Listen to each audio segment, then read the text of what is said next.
token na katulad dun sa Scotty AI na feature natin last time. So ito naman guys, Winner AI. Okay, so part dog, part sausage, part AI trading bot. Yun yung kanilang mismong caption. Okay, yun yung attraction nila. Okay, yun talaga yung mismong description ng project nito. Una natin pakomplikahin. Okay, so meme coin siya na merong AI trading bot.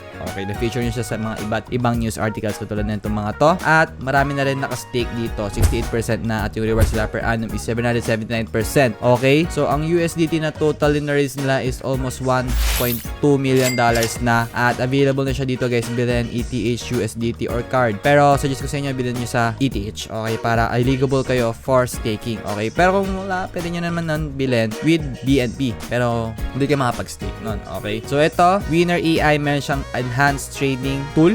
Okay, at meron silang sausage swaps. Kaya pala sausage. Okay, zero fees din kapag charge at meron silang MEV protection. Meaning, hindi kayo pwedeng ma-MEV. Okay, ma-MEV bot once na bumibili kayo neto. Okay, so it's just not a bot pero AI-powered crypto trading partner din sila. Okay, at you can outsmart the market daw with this Winner AI predictive technology. So itong tokenomics nila, 30% sa pre-sale, 20% sa staking, 20% sa community rewards, 10% sa DXCX liquidity, at 20% for marketing with the token supply of a very meme number, 69.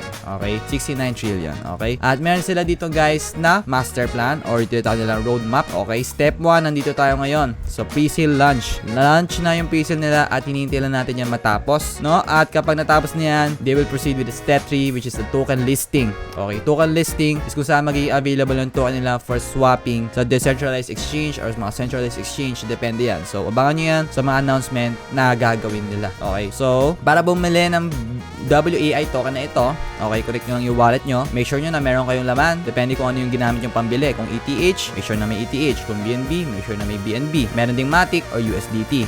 Okay, tapos iswap nyo lang yung token nyo yun for WAI token. Okay, at pwede nyo rin i-stake. Kayo bahala. Pero pag in-stake nyo, nakalock yun. Okay, nakalock yun for a certain amount of time. Pero kung hindi nyo i-stake, hindi siya nakalock. So pwede nyo i-withdraw immediately up until listing. Pero kapag naka-stake, merong certain period yon kung saan pwede nyo siya ma-withdraw. So sabihin natin 10 days. Okay, so sa staking naman, pag in-stake nyo yung token nyo, over a period of time, tumataas siya. Yung isang APY nga nila is 779% per year. So kayo na lang mag-compute kung ilang percent yan everyday. Okay, so meme coin siya, pero meron siyang utility. Okay, at kapag nabot nyo na yung miner token nyo, staking menu, dun nyo makikita kung ilan yung nabili nyo. Okay, so dito, pag nakabili kayo nyan, makikita nyo dyan kung ilan yung nabili nyo at merong buy and stake button. Okay, so kayo bahala mag-stake. Okay, dito claim rewards. Kapag natapos na yung staking nila, kapag natapos na yung listing nila, pwede nyo na i-claim yung rewards nyo. Okay, so sinabi ko sa inyo kanina guys, dito sa Twitter, dito sa Telegram, follow nyo rin yung mga yan kasi dyan nyo malalaman kung kailan yung official listing date nila. Okay, at matagal pa yan.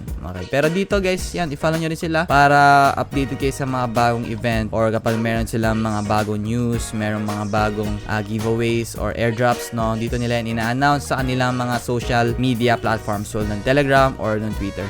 Okay, so itong itong Winner AI, katulad siya ng Scotty AI, at if yung Scotty AI is nag-blow up the day it released, nag-times 2, nag-times 3, maybe this will too. Pero that is something na unsure tayo. Pero at the end of the day, meme coins is degenerate gambling to the maximum scale. So this is very risky, pero if it works out on your way, it's gonna be super rewarding. Okay, so yan, kayo na bahala guys, pero in-alpha call ko na to dito sa channel natin. Kayo bahala. Okay mga kaibigan, at yeah, make use of that information. Pag-aralan nyo pa na maigi, audit nyo, check nyo yung white paper, at yes, yun na siguro magtatapos sa ating video. See you soon guys pag may nakita pa tayong bagong interesting na project. Okay, so yeah,